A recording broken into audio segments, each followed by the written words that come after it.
గుంటూరు జిల్లా తురకపాలెంలో మరణాల మిస్టరీ వీడుతుంది. గ్రామంలో మరొకరికి మెలియాయిడోసిస్ పాజిటివ్ గా నిర్ధారణ అయింది. జీజీహెచ్లోని ప్రత్యేక వార్డులో చికిత్స పొందుతున్నాడు. 6గురిలో ఒకరికి మెలియాయిడోసిస్ పాజిటివ్ గా తేలింది. 46 ఏళ్ల ఆ వ్యక్తి మోకాలిలోని ద్రవాన్ని సేకరించి పరీక్షకు పంపించగా ఈ వ్యాధి నిర్ధారణ అయిందని గుంటూరు కలెక్టర్ నాగలక్ష్మి ప్రకటించారు. ప్రస్తుతం ఆయన ఆరోగ్యం నిలకడగా ఉంటున్నారు. మరో పరీక్ష కోసం ఎడమ మోకాలికి ఎంఆర్ఐ స్కానింగ్ చేసినట్లు చెప్పారు. ప్రైవేట్ ఆసుపత్రిలో చికిత్స పొందుతూ ఇప్పటికే పాజిటివ్ గా తేలిన మరొక రోగి ఆరోగ్య పరిస్థితి కూడా నిలకడగా ఉందని అధికారులు తెలిపారు. తురకపాలెంలో ఈ నెల 2 నుంచి 7 వరకు అనుమానిత లక్షణాలున్న 72 మంది నుంచి రక్త నమూనాలు సేకరించారు. అందులో 4గురికి బ్యాక్టీరియల్ ఇన్ఫెక్షన్లు గుర్తించామని అధికారులు ప్రకటించారు. 14 మంది నమూనాల్లో ఏమీ లేదని తేలిందని, మిగిలిన వారి పరీక్షల ఫలితాలు రావాల్సి ఉందని తెలిపారు. గ్రామంలో నిపుణులతో ప్రత్యేక వైద్య శిబిరాలు నిర్వహిస్తున్నారు. పారిశుద్ధ్య కార్యక్రమాలు చేపట్టారు. వీధులను, పరిసరాలను 68 నీటి ట్యాంకులను శుభ్రపరిచారు. ఇంటింటికి ఆహారం, సురక్షిత జలాలు అందించారు.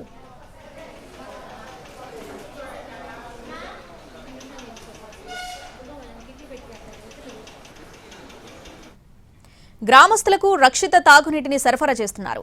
ఎన్సీడీ సర్వేలో భాగంగా 41 అంశాలపై ఇంటింటికి వెళ్లి ఆరోగ్య పరిస్థితిని వాకబు చేస్తున్నారు. ఆదివారం నాటికి 1364 మంది నుంచి రక్త నమూనాలు సేకరించి పరీక్షలకు పంపారు.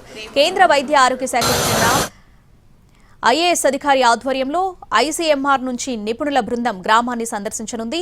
ఎయిమ్స్ వైద్య బృందంతో పాటు గుంటూరు ప్రభుత్వ వైద్య కళాశాల ప్రిన్సిపల్, జీజీహెచ్ సూపరింటెండెంట్, వైద్య ఆరోగ్య శాఖ ఉన్నతాధికారులతో కోర్ టీం ఏర్పాటు చేశారు. క్షేత్రస్థాయి పరిస్థితులు, తీసుకోవాల్సిన చర్యలపై ఎప్పటికప్పుడు వీరు సమీక్షిస్తారు.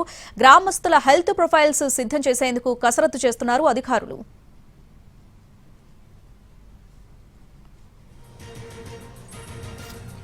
ప్రస్తుతం తురకపాలెంలో అంతుబట్టని మరణాలపై నెలకొన్న మిస్టరీ వీడుతుంది.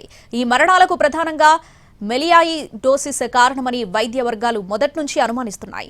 గుంటూరు వైద్య కళాశాల, జీజీహెచ్ డాక్టర్లు తురకపాలెంలో జ్వర బాధితుల నుంచి రక్త నమూనాలు సేకరించి మైక్రోబయాలజీ ల్యాబ్లో బ్లడ్ కల్చర్ పరీక్ష చేశారు. జ్వరం, మోకాళ్ల వాపు, నొప్పి వంటి లక్షణాలతో ప్రభుత్వ ఆసుపత్రిలో చేరారు. రోగికి నిర్వహించిన బ్లడ్ కల్చర్ పరీక్షలో ప్రోటియస్ వల్కారిజంగా వచ్చింది. చికిత్స చేసిన జ్వరం, మోకాళ్ల నొప్పులు, వాపులు తగ్గలేదు. బాధితుడి మోకాలి దగ్గర చాలా చీము చేరింది. ఇది మెలియాయిడోసిస్గా అనుమానించిన వైద్యులు ప్రత్యేక పరీక్షలు చేపట్టారు. మోకాలు నుంచి సైనోవియల్ ఫ్లూయిడ్ను సేకరించారు. దీన్ని 2 నమూనాలుగా విభజించి ఒకటి జీఎంసీ మైక్రోబయాలజీలో, రెండోది ప్రైవేటు డయాగ్నోస్టిక్ ల్యాబ్లో పరీక్షించారు. ఫలితాల్లోనూ 2 నమూనాల్లోనూ మెలియాయిడోసిస్ జ్వరాలకు కారణమైనట్టు బ్యాక్టీరియా ఉన్నట్టు నిర్ధారణ అయింది. ఈ విషయాన్ని వైద్యులు అధికారికంగా ప్రకటించారు.